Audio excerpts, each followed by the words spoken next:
Hello दोस्तों, welcome back to Computech with Alka. दोस्तों, आज के लेक्चर में हम इंटरनेट के बारे में स्टडी करेंगे। जैसा कि आप सब लोग इंटरनेट को यूज़ कर रहे हैं और आप लोग जानते हैं कि इंटरनेट आज के टाइम में कितना वास्ट हो गया है। और मुझे इसके बारे में आपको बताने की भी ज़रूरत नहीं है एक्चुअली कि इंटरनेट कैसे यूज़ हो रहा है, क्या क्या इसमें फंक्शनैलिटीज़ होती है। आप सब लोग अच्छे से अवेयर है इसके बारे में। बट यहाँ पर मैं कुछ बेसिक इसकी जो हिस्ट्री हो गया, कुछ इससे रिलेटेड जो टर्मिनोलॉजीज है, जो हम बोल सकते हैं कि बेस क्या होता है, उसके बारे में मैं आज यहाँ पर डिस्कस करूंगी आपसे कि क्या क्या इसके ऑब्जेक्टिव्स होते हैं, क्या क्या इसकी हिस्ट्री है। और बता सकते हैं कि जैसे कि और कौन कौन से प्रोटोकॉल्स होते हैं इसके अंदर, उनका यूज क्या है, क्या क्या फंक्शनैलिटी प्रोवाइड करवाता है इंटरनेट, क्या किसके साथ मिलकर ये काम करता है। तो वो सब हम यहाँ पर आज डिस्कस करेंगे। तो ये सब जो भी टॉपिक्स है आज के, हम हमारे यहाँ पर आज कवर करेंगे। तो दोस्तों चलिए शुरू करते हैं इंटरनेट से। तो दोस्तों, इंटरनेट एक्चुअली क्या है? इंटरनेट, इसका रूट एक्चुअली कहाँ से आया? इसका रूट है आर्पनेट सिस्टम से आया है। आर्पनेट क्या है? एडवांस रिसर्च प्रोजेक्ट एजेंसी, जो कि यूएस की है, डिफेंस डिपार्टमेंट ऑफ डिफेंस के थ्रू। ठीक है। तो ARPANET was the first van, यानी कि ये फर्स्ट वाइड एरिया नेटवर्क था, जो कि ओनली 4 साइट्स पे एक्चुअली स्टार्टिंग में था। 1969 में जो डेवलप हुआ था, जो फर्स्ट जो हम बोलते हैं यूज किया गया था। ठीक है। स्टार्टिंग में जब ये आया था तब किस पर्पज के लिए आया था? रिसर्च ऑर्गेनाइजेशन के लिए, मोस्टली यूनिवर्सिटीज में एक्सचेंज ऑफ इंफॉर्मेशन, यानी कि शेयरिंग इंफॉर्मेशन पर्पज के लिए ही स्टार्टिंग में आया था। तो उसके बाद ये क्या है, जो इसने जो कैप्चर किया है पूरे एरिया को, कैसे कैप्चर किया है, क्या क्या एक्चुअली नेटवर्क्स को कवर किया है इसने। तो इसमें क्या क्या हुआ था? It has interconnected more than 30,000 networks and allowing more than 10 million computers। इसके अंदर 10 million computers ऐड हो चुके थे, और more than 50 million users, जो कंप्यूटर यूजर्स ऐसे यूज कर रहे थे, जो कि अराउंड 150 कंट्रीज में फैल चुका था। ठीक है। फैल चुका है, और आज के टाइम में भी ये ऑन गोइंग प्रोसेस है, कंटिन्यू ग्रोथ लेवल पे ही है, चलता ही जा रहा है। ठीक है। तो जो इसके बेसिक सर्विसेज क्या क्या प्रोवाइड करवाता है इंटरनेट, वो हम डिस्कस करते हैं। जिसमें फर्स्ट एक्चुअली सर्विस आती है ईमेल, यानी कि इलेक्ट्रॉनिक मेल। तो इसमें क्या क्या फंक्शनैलिटी, ईमेल आप अच्छे से अवेयर है इसके बारे में कि ये क्या क्या करता है। मोस्टली कम्युनिकेशन पर्पज के लिए हम इसे यूज करते हैं, sharing information from one person to another person, from one system to another system, हम लोग यहाँ पर शेयर करते हैं इंफॉर्मेशन। ये काफी फास्ट होता है और पेपरलेस होता है। Unlike a telephone, the person communicating with each other need not be available at the same time। यानी कि इसमें ये रहता है कि अगर मैंने मेल सेंड कर दिया है तो उसी टाइम ये जरूरी नहीं है कि दूसरा पर्सन जिसको मैंने सेंड किया है वो उसी टाइम वहां पर अवेलेबल रहेगा। वो आफ्टर सम टाइम भी उस मेल को चेक कर सकता है। Unlike a fax documents, email documents can be stored in a computer and be easily edited using editing programs। यानी कि जो फैक्स होता था उसमें हम कुछ भी एडिट नहीं कर सकते थे, तो बट ईमेल में ये फैसिलिटी है कि हम उसमें इजीली एडिट कर सकते हैं। ठीक है। तो ये सब चीजें आती है ईमेल के अंदर। ठीक है। एक डिफरेंस और बताती हूँ बच्चों आपको। कई बार मैंने देखा है कि बच्चे ईमेल और जीमेल में कंफ्यूज रहते हैं। तो ईमेल एक मीडियम है जिसके थ्रू हम कम्युनिकेट करते हैं, और जीमेल ईमेल का एक एग्जाम्पल है जिसके थ्रू, यानी कि हम जीमेल का अकाउंट बनाकर जो भी हमारा डाटा ट्रांसफर करना होता है, कम्युनिकेशन करना होता है, वो करते हैं। ठीक है। तो ये मेन डिफरेंस दोनों में रहता है। नेक्स्ट टॉपिक हमारा आता है file transfer protocol. File transfer protocol actually हमें क्या बताता है? File transfer protocol services enables an internet user to move a file from one computer to another on the internet। यानी कि इसका मेनली काम क्या रहता है? ये यूजर्स को अनेबल करता है, यानी कि इंटरनेट पर यूजर्स को परमिशन देता है कि आप अपनी फाइल को मूव कर सकते हैं from one system to another system. ठीक है। ये इसमें मेन टर्मिनोलॉजी रहती है। तो हम किस टाइप की फाइल्स को मूव कर सकते हैं, यानी कि कौन कौन सी फाइल ये कंटेन करके रखता है।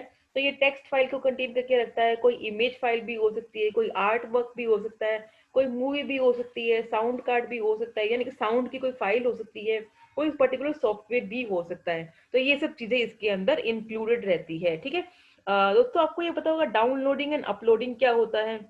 डाउनलोडिंग का कॉन्सेप्ट क्या आता है? जब हम लोग रिमोट कंप्यूटर से हमारे कंप्यूटर पे कुछ ट्रांसफर करते हैं, यानी कि उसे हम डाउनलोड कर रहे हैं, उसको उस चीज को क्या बोलते हैं, डाउनलोडिंग बोलते हैं।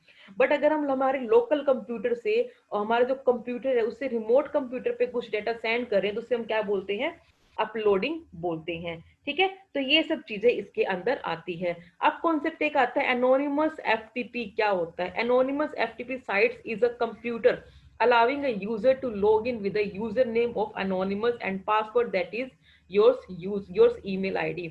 यानी कि एनोनिमस यानी कि अननोन पर्सन एज ए यहाँ पर लॉग इन करते हैं एज ए यूजर नेम, और उसका पासवर्ड क्या होता है, उनका पासवर्ड यहाँ पर उनका ईमेल एड्रेस होता है, जिसके थ्रू वो साइट को विजिट करते हैं और पब्लिकली एक्सेस करते हैं। ठीक है, तो ये कॉन्सेप्ट इसके अंडर आता है, फाइल ट्रांसफर प्रोटोकॉल के अंडर आता है। दोस्तों नेक्स्ट टॉपिक है टेलीनेट। टेलीनेट का काम क्या रहता है, टेलीनेट सर्विस क्या है actually? Telnet service enables an internet users to log into the another computer to the internet from his or her local computer। यानी कि इसमें काम क्या करता है, ये यूजर्स को परमिशन देता है लॉग इन करने की दूसरे कंप्यूटर में अपने कंप्यूटर से। तो ये काम रहता है टेलीनेट का। This is a user can that is a user can execute the Telnet command on his और हर लोकल कंप्यूटर।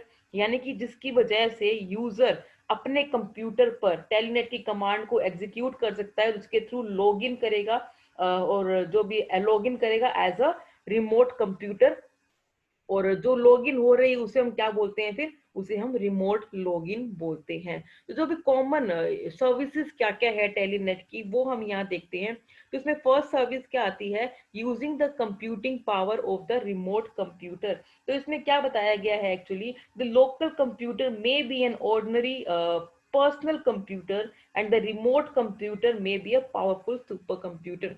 तो इसमें क्या रहता है actually, computing power of remote जो भी हम यहाँ पर यूज करते हैं, कंप्यूटिंग जो भी है रिमोट कंप्यूटिंग जो होता है उसकी पावर को हम यहाँ पर यूज करते हैं। तो जो लोकल कंप्यूटर होता है यहाँ पर हमारा, तो वो as a ordinary personal computer होता है, और रिमोट कंप्यूटर एज अ हमारा यहाँ पर पावरफुल सुपर कंप्यूटर होता है। नेक्स्ट इसमें आता है using a software on the remote computer. तो इसमें क्या बताया गया है कि सपोज कि मेरे जो लोकल कंप्यूटर पे कोई सॉफ्टवेयर है नहीं, तो with the help of remote login मैं कोई सॉफ्टवेयर यहाँ पर यूज कर सकती हूँ। ठीक है, थर्ड इसमें आता है एक्सेसिंग रिमोट कंप्यूटर्स डेटाबेस और आर्चिव। तो इसमें क्या बताया गया है, कोई भी इंटरनेट पर डेटाबेस है या कुछ रिमोट लॉगिन के बाद कोई डेटाबेस है तो हम उसे भी यहाँ पर एक्सेस कर सकते हैं। ठीक है, लास्ट पॉइंट है logging in to one's own computer from another computer. तो इसमें क्या बोला गया है कि दूसरे कंप्यूटर से हमारी खुद की लॉगिन भी हम यहाँ पर कर सकते हैं टेलीनेट की हेल्प से। तो ये सब चीजें इसके अंदर बताई गई है। नेक्स्ट टर्मिनोलॉजी इसके अंदर आती है यूज नेट न्यूज।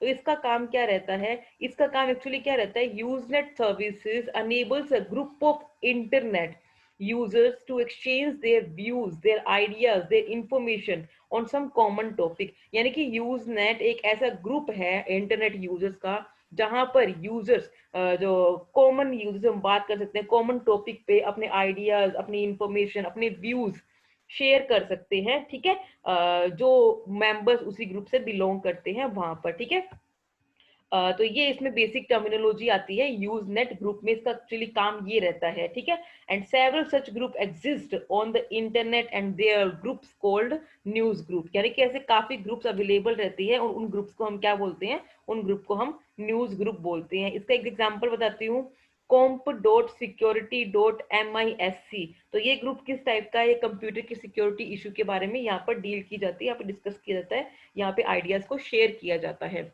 ठीक है, तो इसमें अब एक टू टाइप्स के आते हैं, मॉडरेट न्यूज ग्रुप आता है और नॉन मॉडरेट न्यूज ग्रुप आता है।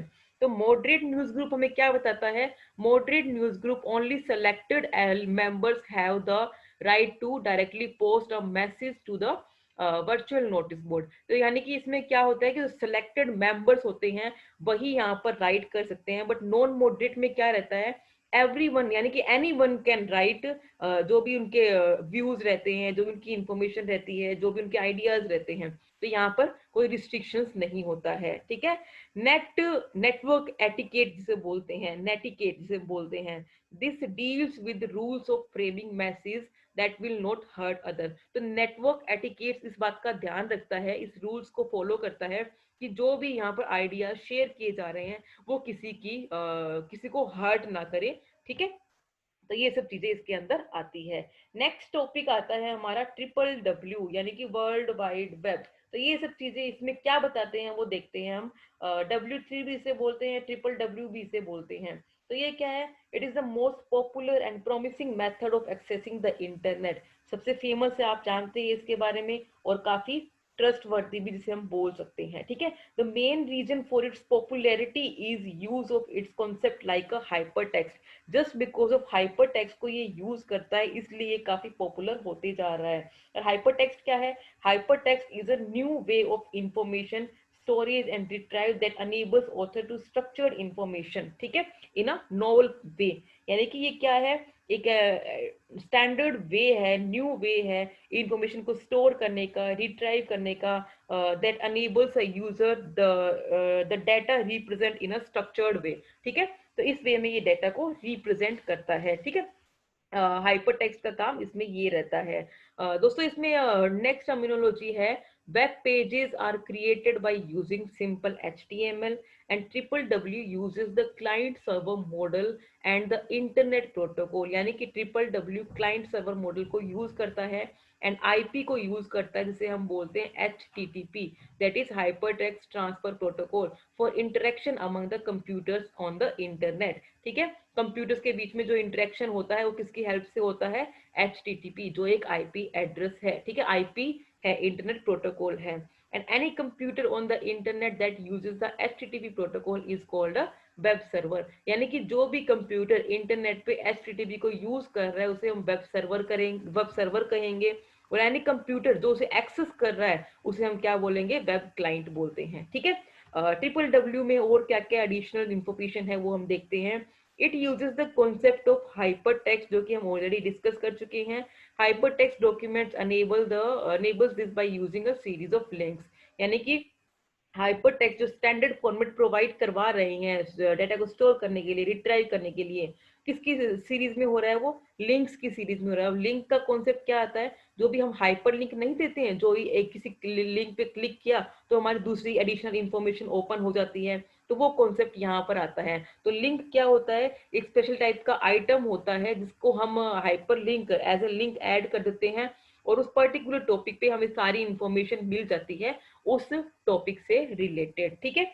नेक्स्ट टॉपिक आता है triple W browsers. Triple W browsers का कॉन्सेप्ट हमें क्या बताता है? ये एक स्पेशल सॉफ्टवेयर होता है जो कि वेब के क्लाइंट पे, जो भी हमारा क्लाइंट यूज यानी कि हम लोकल होस्ट जो बात करते हैं उस पर स्टोर किया हुआ होता है, लोड किया हुआ होता है, जिसके थ्रू हम लोग क्या क्या नेविगेशन करते हैं।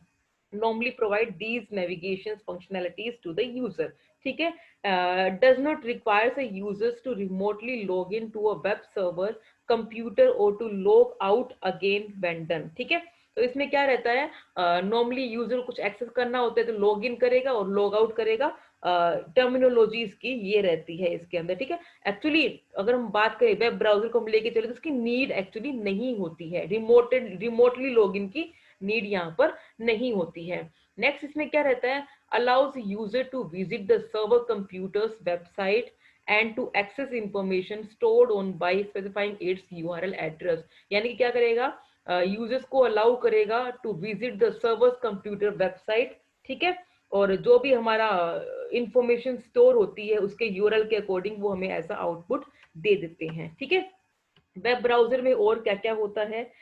It allows users to create and maintain a personal hot list of favourite URL addresses. यानी कि जो हम बुक मार्क कर सकते हैं वो फैसिलिटी भी अवेलेबल होती है, और इसमें यूजर्स को परमिशन मिलती है कि वो हमारे खुद के कंप्यूटर में, अपने खुद के कंप्यूटर में डाउनलोड भी कर सकते हैं, ठीक है, with the help of web browsers. Next हमारा लास्ट टॉपिक आता है इस यूनिट का, इस चैप्टर का, यूसेस ऑफ इंटरनेट। यानी कि इंटरनेट के क्या क्या यूजेस होते हैं। तो तो इसमें फर्स्ट क्या आता है, online communication. With the help of internet हम लोग डेफिनेटली कम्युनिकेट कर सकते हैं, जो कि अभी हमने ईमेल के थ्रू डिस्कस किया, इलेक्ट्रॉनिक मेल के थ्रू हम कम्युनिकेशन ही करते हैं, डाटा डाटा को शेयर करते हैं from one system to another system. Software को शेयर करना हो तो वो भी हम कर सकते हैं।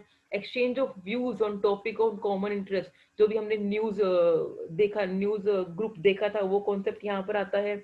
Posting of information on general interest, यानी कि जो भी हमारा जनरल इंटरेस्ट होता है उसके अकॉर्डिंग हम पोस्ट भी डाल सकते हैं। प्रोडक्ट की प्रमोशन यानी कुछ एडवर्टाइज करना, वो भी कर सकते हैं। फीडबैक अबाउट द प्रोडक्ट, जो भी हमारे प्रोडक्ट के फीडबैक होते हैं वो भी हम यहाँ दे सकते हैं, देख भी सकते हैं, किसी ने क्या क्या रिव्यू दिए वो भी देख सकते हैं। कस्टमर सपोर्ट सर्विसेज, क्या क्या फैसिलिटी प्रोवाइड करवा रहे हैं कस्टमर्स को, वो सब भी हम चेक कर सकते हैं। ऑनलाइन जर्नल्स यहाँ पे अवेलेबल रहती है, मैगजीन्स अवेलेबल रहती है, ऑनलाइन शॉपिंग भी कर सकते हैं with the help of internet. World wide video conferencing भी फैसिलिटी यहाँ पर अवेलेबल होती है। ठीक है, तो ये बेसिक डिटेल्स थी इंटरनेट के बारे में। हमें ओवरऑल तो पता है इंटरनेट क्या होता है, जो बेस बोलते हैं, रूट जो होता है, वो सब हमने आज यहाँ पर डिस्कस किया। आई होप कि आपको ये वीडियो अच्छा लगा। अच्छा लगे तो लाइक करें, शेयर करें, सब्सक्राइब करें एंड कमेंट करना ना भूलें। Thank you.